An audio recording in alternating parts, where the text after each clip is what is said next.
قاسم کلاڈیوس کے ہمراہ چلتا ہوا اس عظیم شہر کے دروازے پر پہنچا اور دل ہی دل میں وہ خود کو سلطانی لشکر کا پہلا سپاہی تصور کر رہا تھا، لیکن اس کے دل میں چند خدشات بھی تھے۔ وہ اگر شہر میں داخل ہوتے ہی پکڑا جاتا تو باقی کا کام دھرے کا دھرا رہ جاتا۔ کلاڈیوس کے ہمراہ ہونے کی وجہ سے قاسم کو شہر کے دروازے سے باہر کسی نے نہ روکا۔ وہ دونوں تیزی سے چلتے ہوئے اس تاریخی شہر کے بلند و بالا دیو کامت دروازے پر جا پہنچے۔ دروازے کی چھت کے نیچے سے گزرتے ہوئے قاسم کی حالت بڑی عجیب تھی۔ دروازے کی بناوٹ سے ظاہر ہوتا تھا کہ بازنطینی سلطنت کبھی بہت عظیم رہی ہوگی، حالانکہ یہ قسطنطنیہ کا ایک چھوٹا دروازہ تھا۔ سب سے بڑا دروازہ تو سینٹ رومانس تھا، جو خشکی کی جانب تھا، اور وہی شہر کی سامنے کی سمت سمجھی جاتی تھی۔ دروازے کے نیچے سے گزرتے ہوئے قاسم کو ایسے لگا جیسے وہ کسی بلند و بالا اور وسیع و عریض کمرے میں سے گزر رہا ہو۔ قدموں کی آواز سے پیدا ہونے والی گونج اس قدیم شہر کے دیومالائی تصور کو قاسم کے ذہن میں مزید اجاگر کر رہی تھی۔ دروازے کے اندر دائیں بائیں فوجی افسروں اور محصول چنگی کے دفاتر تھے۔ کلاڈیوس بے دھڑک تیسرے کمرے میں داخل ہو گیا۔ قاسم کی نبض تیز ہونے لگی۔ وہ دل ہی دل میں حمیرہ سے سنی بوسنیا کی معلومات دہرانے لگا۔ کمرے میں داخل ہوتے ہی اس نے دیکھا ایک لہیم و شہیم اور ادھیڑ عمر فوجی افسر اپنے سامنے شہر کا نقشہ پھیلائے چند سپاہیوں سے باتیں کر رہا تھا۔ کلاڈیوس نے افسر کو پرجوش انداز میں سلام کیا اور فوری طور پر قاسم کا تعارف کرا دیا۔ یہ ہے مورگن، بوسنیا کے سابق شاہی خاندان کا فرد، قسطنطنیہ کی فوج میں شامل ہونے آیا ہے۔ قاسم نے اندازہ کر لیا کہ یہ پختہ عمر فوجی افسر رومیل ہی تھا۔ قاسم نے بھی آگے بڑھ کر مؤدبانہ انداز میں سلام کیا۔ رومیل قاسم کو دیکھ کر اپنی نشست سے اٹھ کھڑا ہوا اور اس نے پرتپاک انداز میں آگے بڑھ کر اپنے ہم وطن کو گلے لگا لیا۔ قاسم کے لیے یہ صورتحال بہت مشکل تھی۔ اس نے خود کو بوسنیائی تو کہہ دیا تھا، لیکن اب اسے کوشش کرنی تھی کہ رومیل کو اس پر کوئی شک نہ پڑے۔ رومیل نے قاسم کو اپنے قریب بٹھاتے ہوئے کہا، آپ کی مہمان نوازی میرے لیے کسی سعادت سے کم نہ ہوگی۔ میں تو اپنے بوسنیا کے شاہی خاندان کا دل سے معتقد ہوں۔ کلاڈیوس نے اچھا کیا جو آپ کو میرے پاس لے آیا۔ اب بولنے کی باری قاسم کی تھی۔ اس نے کسی قدر سنبھلتے ہوئے کہا، جی یہ تو آپ کی مہربانی ہے، ورنہ اب شاہی خاندان کہاں باقی رہ گیا ہے۔ ہمارے شاہی خاندان کو سلطان مراد خان ثانی کی شمشیر آبدار نے پارا پارا کر دیا ہے۔ دیکھیے، آپ سلطان مراد خان ثانی کو کچھ مت کہیے۔ میں مسلمانوں کے سلطان کا مداح ہوں۔ آپ کو حیرت ہوگی یہ سن کر کہ میرے 7 سالہ بیٹے کا نام سلطان مراد ہے۔ رومیل کی بات قاسم کے لیے بجلی کا جھٹکا ثابت ہوئی۔ وہ رومیل کی بات کا الٹا مطلب سمجھا۔ اس کا دل بیٹھنے لگا۔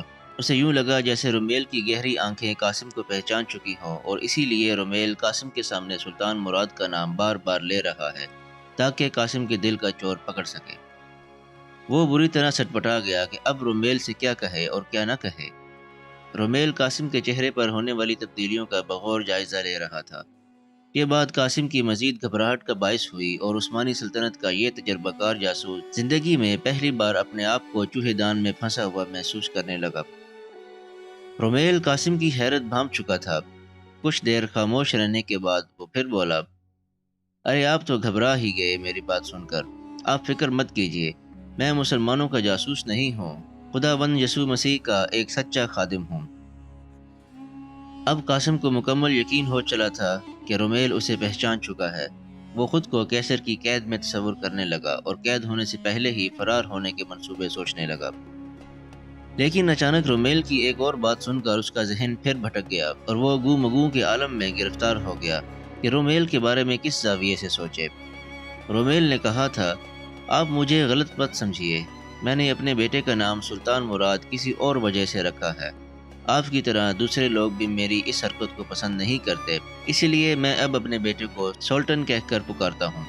زیادہ تر لوگوں کو میں وجہ نہیں بتاتا، لیکن آپ کو بتاؤں گا کیونکہ آپ تو میرے ہم وطن بھائی ہیں۔ ابھی کچھ دیر بعد میں آپ کو اپنے گھر لے جاؤں گا، وہاں آپ میری بیوی اور بچے سے مل کر بہت خوش ہوں گے۔ قاسم نے ڈرتے ڈرتے سوال کیا، کیا آپ کی بیوی بھی بوسنائی ہیں؟ جی ہاں، ہمیں اپنے بوسنائی ہونے پر فخر ہے۔ اب قاسم کا ڈر کم ہو رہا تھا۔ اسے رومیل کی شخصیت کچھ عجیب بھی لگی تھی۔ کچھ دیر بعد کلاڈیوس نے رومیل سے اجازت لی اور قاسم سے مل کر چلا گیا۔ رومیل نے باقی ماتحتوں کو بھی جانے کی اجازت دے دی۔ کمرے میں تنہائی ہوتے ہی قاسم نے پھر سوال کیا، کیا یہ سچ ہے کہ قسطنطنیہ پر بہت بڑا حملہ ہونے والا ہے؟ میں دراصل یہی سن کر جہاد کی نیت سے ادھر آیا ہوں۔ قاسم نے ذو معنی انداز میں اپنی اصلی نیت بتا دی۔ واقعی وہ جہاد کے لیے ہی تو آیا تھا۔ رومیل قاسم کی بات پر زیر لب مسکراتا ہوا قاسم کو پراسرار سا لگا، لیکن اب سلطان محمد خان کا یہ جاسوس پوری طرح سنبھل چکا تھا۔ رومیل نے جواب دیا، ہاں یہ سچ ہے۔ آپ دیکھ نہیں رہے شہر میں کس قدر رسد جمع کی جا رہی ہے؟ آپ کا جذبہ قابل ستائش ہے۔ اگر آپ جیسے نوجوان شاہی پرچم تلے جمع ہوتے رہے تو قسطنطنیہ کو کوئی بھی سلطان گزن نہیں پہنچا سکتا۔ نہ جانے کیوں قاسم کے دل سے رومیل کے بارے میں پیدا ہونے والا شک کیوں دور نہ ہو رہا تھا۔ آج قاسم خود کو مردم شناسی میں طفل مکتب سمجھ رہا تھا۔ وہ ابھی یہی کچھ سوچ رہا تھا کہ رومیل نے اچانک سوال کر دیا، آپ پہلے کبھی کسی جنگ میں شریک ہوئے ہیں؟ آپ نے کبھی مسلمانوں کو میدان جنگ میں لڑتے دیکھا ہے؟ قاسم سے فوری طور پر جواب نہ بن پڑا اور اس نے کہہ دیا، نہیں، اس سے پہلے میرا زیادہ تر وقت مغربی یورپ میں گزرا ہے۔ رومیل کو زیادہ حیرت نہ ہوئی۔ اس نے خاموشی سے سر ہلا دیا اور خود کہنے لگا، لیکن میں نے مسلمانوں کو میدان جنگ میں لڑتے ہوئے دیکھا ہے۔ ان کی ہلالی تلواریں برق آسمانی کی طرح لپکتی ہیں اور میدان جنگ میں ان کے قدم پارے کی طرح تھرکتے ہیں۔ میں نے مسلمانوں کے خلاف کئی جنگوں میں حصہ لیا ہے۔ میں مشہور سپہ سالار ہونیاڈے کی اس فوج میں بھی رہا ہوں جس نے سلطان مراد خان ثانی سے وارنا کے مقام پر شکست کھائی تھی۔ اب قاسم کا دل ایک مرتبہ پھر بیٹھنے لگا۔ وہ دل ہی دل میں کہنے لگا کہ رومیل اسے پہچان چکا ہے، کیونکہ یہی جنگ تو تھی جس میں قاسم نے خوب داد شجاعت دکھائی تھی اور پاپائے روم کے خصوصی نمائندہ کارڈنل جولین کو 2 ٹکڑوں میں کاٹ دیا تھا۔ رومیل بھی اسی جنگ کا ذکر کر رہا تھا۔ یقیناً اس نے قاسم کو وہاں دیکھا ہوگا اور اب اس لیے وہ داؤ پر داؤ کھیل رہا تھا۔ قاسم یہی باتیں سوچتا رہا، یہاں تک کہ رومیل نے اپنا کام نپٹا لیا اور قاسم سے گھر چلنے کے لیے کہا۔ قاسم ابھی تک وسوسوں کی دنیا سے نہیں نکل سکا تھا، لیکن پھر بھی مرتا کیا نہ کرتا کہ مصادق اسے رومیل کے ساتھ جانا تو تھا ہی۔ لیکن قاسم کو اس وقت حیرت ہوئی جب رومیل سچ مچ قاسم کو لے کر اپنے گھر آ گیا۔ اس نے قاسم کو باہر دروازے پر کھڑا نہ کیا، بلکہ ہم وطن بھائی ہونے کے ناطے اندر لیے چلا گیا۔ رومیل نے گھر میں داخل ہوتے ہی اپنی بیوی کو پکارنا شروع کر دیا، بریٹا، بریٹا، کہاں ہو تم؟ ارے دیکھو ہمارے گھر کون آیا ہے۔ یہ ایک چھوٹا سا گھر تھا جس کی 4 دیواری میں 3-4 کمروں کی ایک سادہ سی عمارت تھی۔ ایک کمرے سے 6-7 سال کا ایک بچہ نکل کر باہر کی طرف دوڑا۔ یہ رومیل کا بیٹا تھا، جس کا نام رومیل نے سلطان مراد بتا کر قاسم کو حیران کر دیا تھا۔ اب لڑکا سامنے آیا تو قاسم کو رومیل کی بات پر یقین ہونے لگا۔ لڑکا دوڑتا ہوا اپنے باپ کے ساتھ آ کر چمٹ گیا۔ رومیل نے ہنستے ہوئے اپنے بیٹے کے کندھے پر ہاتھ رکھا اور قاسم سے کہا، یہی ہے میرا بیٹا جس کا نام میں نے سلطان مراد رکھا ہے، لیکن اب میں اسے سولٹن کہہ کر پکارتا ہوں۔ رومیل نے ابھی بات مکمل نہ کی تھی کہ اس کی بیوی کمرے سے نمودار ہوئی۔ یہ ایک حسین و جمیل کم عمر خاتون تھی۔ قاسم نے رومیل کی بیوی کو دیکھا تو اس کے ذہن میں بریٹا کا لفظ گردش کرنے لگا، جو ابھی کچھ دیر پہلے رومیل نے اپنی بیوی کے نام کے طور پر پکارا تھا۔ اسے یہ لفظ جانا پہچانا سا محسوس ہوا، لیکن اسے کچھ یاد نہ آیا۔ رومیل کی بیوی نزدیک آئی اور اس نے قاسم کو حیرت کے ساتھ دیکھتے ہوئے جھک کر سلام کیا۔ رومیل نے تعارف کرایا، یہ ہے میری بیوی بریٹا اور یہ ہے مورگن صاحب، ہمارے مہمان، بوسنیا کے سابق شاہی خاندان سے تعلق رکھتے ہیں۔ قاسم کا تعارف سن کر بریٹا کی مارے خوشی کے ہلکی سی چیخ نکل گئی۔ وہ بہت خوش ہوئی۔ کچھ دیر تعارفی اور دعائیہ کلمات ادا ہونے کے بعد رومیل اور بریٹا اپنے نئے مہمان کو لیے اندر چلے گئے۔ کھانے کے دسترخوان پر بریٹا نے بہت سی چیزیں رکھ دیں۔ ابنائے باسفورس کی مرغابیوں کے بھنے ہوئے گوشت کے علاوہ بوسنائی طرز پر بنائے گئے کباب بھی موجود تھے۔ قاسم کی بھوک بھی چمک اٹھی، لیکن اس نے کھانا شروع کرنے سے پہلے رومیل سے پوچھا، آپ نے ابھی تک نہیں بتایا کہ آپ نے ایک راسخ العقیدہ عیسائی ہو کر بھی اپنے بیٹے کا نام سلطان مراد کیوں رکھا؟ مجھے آپ کی وضاحت کے ساتھ خاص دلچسپی ہے۔ قاسم نے مسکراتے ہوئے کہا تو بریٹا اور رومیل بھی ہنس دیے، اور پھر کچھ دیر خاموش رہنے کے بعد رومیل نے بات شروع کی۔ لیکن اس نے ابھی چند جملے ہی کہے تھے کہ قاسم کے ہاتھ سے کھانے کا نوالا گرتے گرتے بچا۔ رومیل نے کہا تھا، دراصل میرا بچہ جس وقت پیدا ہوا اس وقت سلطان مراد کی فوج بوسنیا کو فتح کر چکی تھی اور شہر کے لوگ فاتح سپاہیوں کی دست درازیوں کے خوف سے اپنے اپنے گھروں میں چھپے بیٹھے تھے۔ اس وقت اچانک میرے گھر بچہ پیدا ہونے کی صورتحال بن گئی۔ میری بیوی بریٹا گھر میں اکیلی تکلیف میں مبتلا تھی اور شہر میں سلطان مراد کی فوج گشت کر رہی تھی۔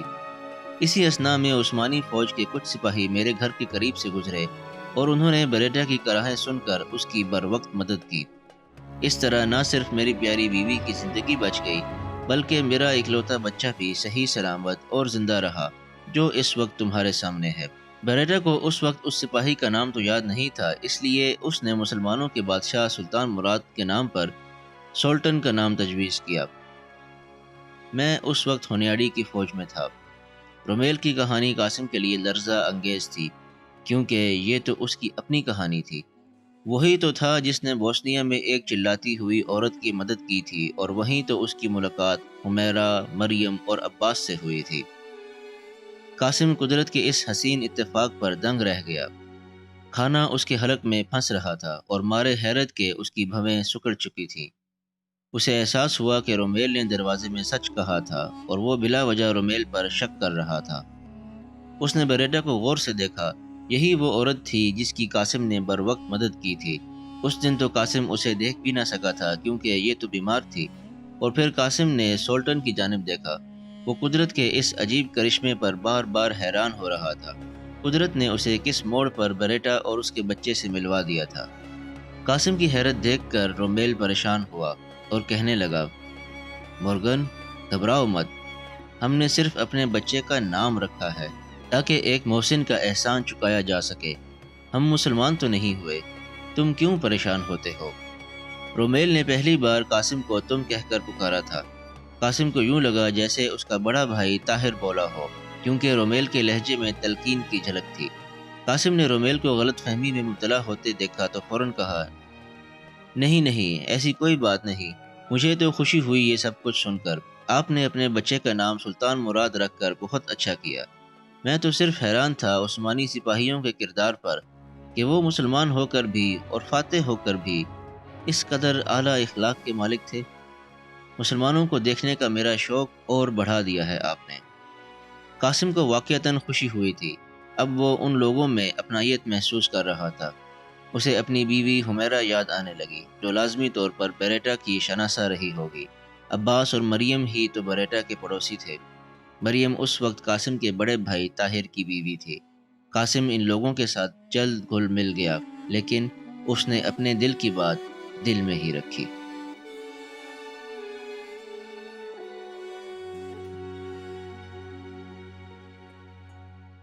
اگر آپ کو یہ ویڈیو پسند آئی ہو تو اس کو لائک کیجئے، شیئر کیجئے، چینل کو سبسکرائب کیجئے اور بیل آئیکن کو پریس کر دیجئے تاکہ آئندہ آنے والی تمام ویڈیوز آپ کو باقاعدگی سے مل سکیں۔